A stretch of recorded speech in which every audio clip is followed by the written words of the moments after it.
Hi guys, welcome back to ILM Academy, and today in this video we are doing quadratic equations in real world context. ठीक है, मैंने पिछली video में बताया था real world context का मतलब होता है वर्ड प्रॉब्लम्स. ठीक है, जब क्वाड्रेटिक इक्वेशंस हमें वर्ड प्रॉब्लम की फॉर्म में आई, सेंटेंस की फॉर्म में आई, सेंटेंस से हमने जनरेट करनी हो.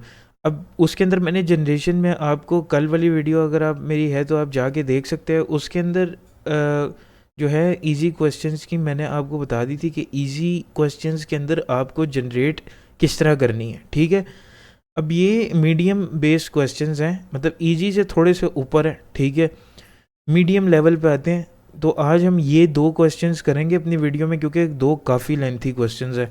और इसके बाद फिर मैं ना कल हार्ड क्वेश्चंस की वीडियो बनाऊंगा. ठीक है, इसी के अंदर. तो सबसे पहले ये पहला क्वेश्चन देख लो, जिसके अंदर वो कहता है कि अब आपने क्वेश्चन को सबसे पहले पूरा नहीं पढ़ना. ठीक है, पूरा पढ़ोगे तो आप कंफ्यूज हो जाओगे. ठीक है, क्वेश्चन को पहले थोड़ा थोड़ा करके पढ़ो और थोड़ा थोड़ा करके साथ साथ जनरेट करते जाओ. ठीक है, अब देखो यहाँ पे लिखा हुआ है Amayra walks at an average speed of x+1 kilometre per hour. अब उसकी जो स्पीड है वो x+1 किलोमीटर पर आवर है. ठीक है, और टाइम उसने कितना लिया है फॉर x आवर्स, और कितनी देर कितने टाइम तक पैदल चली है, x आवर्स तक चली है, मतलब x घंटों तक चली है. हमें नहीं पता कितने घंटे एग्जैक्ट हैं, x आवर्स लिखा हुआ है. अब यहाँ पे देखो गौर से, हमें स्पीड और टाइम दे दिया. ठीक है, और उसके बाद वो आगे बता रहा है कि पैदल चलने में स्पीड और टाइम इतना लगा है, और उससे आगे लिखा हुआ है cycles at an average speed of 2x+5. अब ये पहले बता रहा था पैदल चलने की स्पीड और टाइम, अब बता रहे हैं साइकिल के ऊपर स्पीड और टाइम कितना लगा है. स्पीड उसे लगी है 2x+5 किलोमीटर पर आवर, और टाइम लगा उसे x-1 आवर्स. ठीक है, तो सबसे पहले यार ये पहले क्वेश्चन के अंदर जो हमें कह रहा है वो कह रहा है कि भाई हमने इक्वेशन फॉर्म करनी है. जो इक्वेशन बने 3x² + 4x - 95 = 0. ठीक है, ये इक्वेशन किस तरह फॉर्म होगी कि यार देखो, हमें थोड़ा सा आपको अपना माइंड लगाना है. हमें उसने स्पीड और टाइम दिया हुआ है, और उसने आगे ये भी लिखा हुआ है कि she covers a total distance of 90 kilometre, मतलब पैदल और साइकिल का मिला के डिस्टेंस 90 किलोमीटर की है. तो यार डिस्टेंस, स्पीड और टाइम, इन तीनों चीज़ों का एक फॉर्मूला है.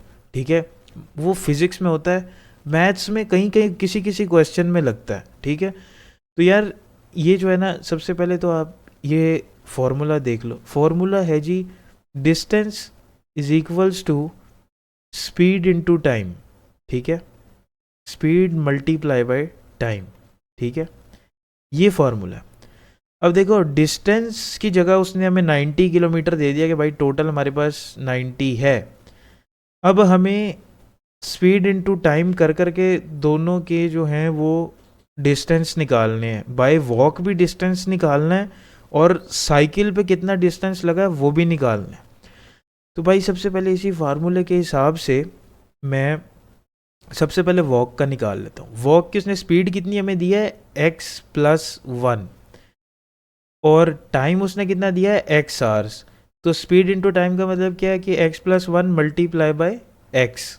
ठीक है, इसको जब हम मल्टीप्लाई करेंगे तो ये हमारे पास आ जाएगा x² + x. ठीक है, ये होगी हमारे पास वॉक का डिस्टेंस.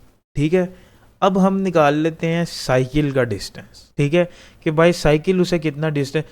तो इसी तरह स्पीड हमारे पास कितनी है जी, 2x+5, और टाइम कितना लगा है, मल्टीप्लाई बाय टाइम कर लेंगे x-1. अब ब्रैकेट्स जब दो हो तो उसे ओपन किस तरह करते हैं, पहले 2x को आप इससे मल्टीप्लाई करोगे, फिर 2x को आप इससे मल्टीप्लाई करोगे. तो 2x को जब x से करोगे 2x², और फिर -2x हो जाएगा. ठीक है, और यहाँ पे अब 5 को पहले आपने इससे मल्टीप्लाई करना है और फिर इससे मल्टीप्लाई करना है. तो जब x से मल्टीप्लाई करोगे तो +5x, और +5 जब -1 से मल्टीप्लाई होगा तो -5 आ जाएगा. अब ये 2x और 5x को आप प्लस नहीं होंगे, माइनस होंगे, क्योंकि ये -2x + 5 है. तो माइनस प्लस हमेशा माइनस होता है. तो 2x² + 3x -5, ये हमारे पास जो है डिस्टेंस ये आ गया है साइकिल के थ्रू कि उससे साइकिल पे कितना डिस्टेंस कवर किया। अब हमने इक्वेशन फॉर्म करनी है। इक्वेशन हम किस तरह फॉर्म करेंगे कि यार टोटल डिस्टेंस उसने 90 दिया हुआ है, 90 को रख देंगे इक्वल और इन दोनों डिस्टेंसेस को प्लस करके इक्वल की दूसरी साइड पे रख देंगे। तो यार अब जो है ना मैं इसको थोड़ा सा इरेज करता हूँ और आपको जो है ना ये डिस्टेंस रख के इक्वेशन फॉर्म करके दिखाता हूँ, ठीक है।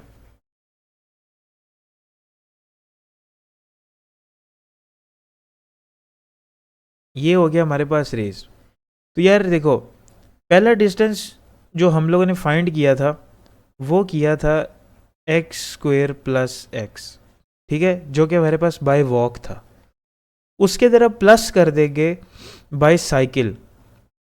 जो साइकिल में हमने क्या फाइंड किया था, 2x² - 3x +3x - 5, ठीक है।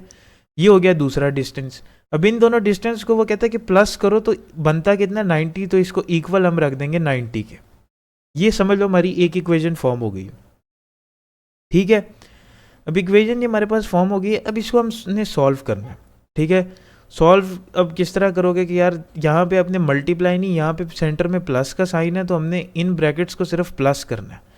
तो देखो x² जब 2x² से प्लस होगा तो ये बन जाएगा 3x², और x जब 3x से प्लस होगा तो ये बन जाएगा 4x, ठीक है। और -5 तो उसी तरह आ जाएगा और ये इज इक्वल्स टू 90 हो जाएगा। अब ये 3x² + 4x और 90 को भी आप इधर ले आओ, ठीक है। तो -5 - 90 हो जाएगा is equals to 0। Minus minus आपको पता है प्लस होता है, तो साइन 90 के साथ वाला लगेगा, तो +4x - 95। अब देखो वही इक्वेशन बन गई जो उसने हमें बोला था, 3x² + 4x - 95। इसका मतलब हमारा पहला पार्ट क्वेश्चन का जो है वो सॉल्व हो गया, ठीक है। अब इसको आप नोट डाउन कर लो क्योंकि मैं इसको रेज करने लगा हूँ। रेज करके मैं इसके मतलब दूसरे पार्ट के ऊपर आऊँगा, ठीक है। अब हम इसके रेज करके इसके दूसरे पार्ट पे आ जाते हैं, ठीक है। दूसरे पार्ट में वो कहता है कि इसी इक्वेशन को सॉल्व करो, ठीक है। जो हमने इक्वेशन फॉर्म की है इसको सॉल्व करना है। सॉल्व करने का यार बहुत ईजी सा तरीका है, ठीक है। ये एक क्वाड्रेटिक इक्वेशन बनी हुई है, 3x² + 4x - 95 = 0, ठीक है। इसको आपने किस तरह करना है, सबसे पहले आपने 95 और 3 को पहले और लास्ट डिजिट को कर लेना मल्टीप्लाई करके हमारे पास आ जाएगा आंसर 285। अब 285 के आपने ऐसे फैक्टर्स ढूंढने हैं जो मल्टीप्लाई होके 285 हो मगर माइनस होके या प्लस होके 4x बने। तो यहाँ पे 15 को अगर मैं 19 से मल्टीप्लाई करूँ तो हमारे पास 285 बनता है, ठीक है। और अगर मैं 15 में से 19 को माइनस करूँ तो हमारे पास 4 बनता है, ठीक है। तो इसका मतलब हमें यही वाले फैक्टर्स पिक करने हैं। दूसरी चीज़ हमने जो अपने माइंड के अंदर रखनी है वो ये रखनी है कि हमें +4x चाहिए। तो जब भी हमें +4x चाहिए तो बड़ी वैल्यू के साथ भी हमें प्लस लगाना है, ठीक है। तो 3x² + 19x, क्योंकि 19 बड़ा था, -15x, 15 छोटा है, -95 = 0, ठीक है। ये हो गया। अब इसके अंदर आपने दो दो के सेट्स बना लेने हैं, इसको कॉमन ले लेना है। कॉमन ले लो, इधर आप क्या कॉमन ले सकते हो, इधर आप सिर्फ x कॉमन ले सकते हो। x कॉमन लिया, अंदर ब्रैकेट के क्या आ गया, x + 19। और इधर आप क्या ले लो, -15 कॉमन ले सकते हो। -15 कॉमन लोगे तो अंदर का जो साइन है वो प्लस हो जाएगा, ठीक है। तो ये क्या हो जाएगा, x + 19, ठीक है। ये हो गया हमारे पास, ठीक है। इसके आपने 15 नहीं लेना, 1 मिनट, इसको आप यूं भी कर सकते हो कि आप कॉमन जो है वो इधर खाली x लोगे तो इधर आ जाएगा 3x + 19, और इधर आप कॉमन ले लो अगर -5 तो फिर इधर आएगा 3x + 15, ठीक है। अब ये हमारे पास जो है क्वेश्चन हो गया ओके, इसका मतलब हम सही सॉल्व कर रहे हैं, ठीक है। हमारे पास दो ब्रैकेट्स एक जैसे बन गए हैं। अब हमने क्या करना है, वही जो टिपिकल मेथड हर क्वाड्रेटिक इक्वेशन में सॉल्व हो रहा है, 3x प्लस 19 को 0 के इक्वल रख लो एक जगह, और एक जगह x माइनस 5 को 0 के इक्वल रख लो। अब इधर आपके पास जो है, जब 19 0 के उस तरफ जाएगा तो वो -19 हो जाएगा, ठीक है। और जब 3 है वो इधर x से मल्टीप्लाई हो रहा है, 0 इक्वल की दूसरी साइड पे जाएगा तो -19 से डिवाइड हो जाएगा, तो 19/3 -19/3 आ गया। इधर ये जो x माइनस 5 है, ये जब इक्वल की दूसरी साइड पे जाएगा तो ये x इज इक्वल्स टू +5 हो जाएगा, ठीक है। ये हमारा जो है वो दूसरा पार्ट सॉल्व हो गया कि उसने कहा यार इक्वेशन को सॉल्व कर लो, ठीक है। अब इनको हम ऊपर कॉर्नर में लिख लेते हैं जो हमने फाइंड किए हैं। अब इसके अंदर यार आपने जो यूज़ करना है ना, वो आपने करनी है पॉजिटिव वैल्यू, नेगेटिव, क्योंकि जो थर्ड पार्ट अगर आप पढ़ो ना तो क्वेश्चन के लिखा है find the time taken for the entire journey, ठीक है। हमने टाइम निकालना है, तो टाइम हम माइनस में तो निकाल ही नहीं सकते, तो -13, क्योंकि टाइम माइनस में होता ही नहीं है, ठीक है। तो -19/3 हमने नहीं लेना, हमने x इज इक्वल्स टू 5 लेना है, ठीक है। उससे हम टाइम निकालेंगे। तो सबसे पहले इसको मैं रेज कर देता हूँ, ठीक है, और अब आपको मैं टाइम निकालते हैं, ठीक है। तो यार देखो, टाइम टोटल सबसे पहले आप लिख लोगे, टाइम टोटल उसने हमें क्या दिया था, टोटल एक उसने हमें x आवर्स दिया था और दूसरा हमें दिया था x माइनस 1 आवर्स। तो अगर मैं x को प्लस कर दूं x माइनस 1 में, तो ये हमारे पास समझ लो टोटल टाइम उसने दिया हुआ है। अब इसके अंदर x इज इक्वल्स टू हमारे पास 5 है, जो मैंने लिखा हुआ है, नोट डाउन किया हुआ है, तो x की जगह बस 5 लगा दो, 5 + 5 - 1। तो अब ब्रैकेट वाला माइनस पहले कर लो, तो हमारे पास आ जाएगा 5 + 4 और ये हमारे पास आ जाएगा 9। तो इसका मतलब जो है वो ये है कि 9, अब आपने ये देख लेना कितने आवर्स है। अगर तो ये उसने आवर्स में पूछा हुआ है, ठीक है, जैसे उसने ऊपर लिखा हुआ है x hours, x minus 1 hours, तो ये फिर आ जाएगा 9 आवर्स, ठीक है। इंटायर जर्नी को लगे थे, टाइम टेक हुआ था पूरा होने में, ठीक है। ये आपका क्वेश्चन का थर्ड पार्ट भी पूरा हो गया और ये क्वेश्चन यहाँ पे फिनिश हो गया। अब हम आ जाते हैं अपने अगले क्वेश्चन की तरफ, ठीक है। वो भी कुछ इसी तरह गया, ठीक है। इसमें वो इसके अंदर आपने ना सपोज करना है, ठीक है। अब देखो उसने बोला है a hawk drops its prey from a certain height above the ground. Hawk जो है वो कहता है कि अपने जो शिकार है, प्रे है, उसको सर्टेन हाइट से ग्राउंड पे फेंक रहा है, ठीक है। अच्छा, वो कह रहा है कि द हाइट जो है, हाइट उसने बोला है 8 मीटर्स है। उसने कोई नंबर नहीं दिया, बल्कि उसने बोला है कि हाइट 8 मीटर्स है, कि इतनी हाइट से फेंका है, 8 मीटर हाइट से फेंका है उसने, ठीक है। और एज को उसने इज इक्वल्स टू एक इक्वेशन दे दिया कि एच किसके इज इक्वल्स है, 4 + 11t - 3t का स्क्वायर, ठीक है। जहाँ पे वो कहता है कि जो t है ना इक्वेशन के अंदर, ये टाइम को रिप्रेजेंट करता है, और टाइम इन आवर्स नहीं, इन सेकंड्स रिप्रेजेंट करता है, ठीक है। आवर्स और सेकंड आपने खुद देखना है, क्योंकि जब आप अपना यूनिट चेंज कर दो क्वेश्चन के आंसर में तो आपका क्वेश्चन गलत हो जाता है, ठीक है। तो पहली चीज़ जो उसने बोली, उसने बोला कि at what height the ground does the hawk drop its prey, ठीक है। वो कहता है कितनी हाइट से जो है हॉक ने प्रे को फेंका है, ठीक है। तो इसका मतलब ये कि हमने एच की वैल्यू निकालनी है। एच की वैल्यू हम किस तरह निकालें, देखो पहले तो हम लिख लें H is equals to 4 + 11t - 3t का स्क्वायर, ठीक है। अब टाइम इन सेकंड्स है, ठीक है हमारे पास। अब इसके अंदर आपने सपोज क्या करना है, सपोज करोगे टाइम लगा ही नहीं, 0 मिनट्स लगे, 0 सेकंड्स लगे हैं गिरने में प्रे को, टाइम को आपने सपोज करना है 0, ठीक है। t इज इक्वल्स टू 0 कर देना है, ठीक है। तो अब क्या होगा, 4 + t की जगह 0 लगाते, जो 11 × 0 - 3 × 0 का स्क्वायर, तो जब भी ये दोनों 0 से मल्टीप्लाई होंगे दोनों ख़त्म हो जाएंगे और पीछे हमारे पास सिर्फ 4 बचेगा।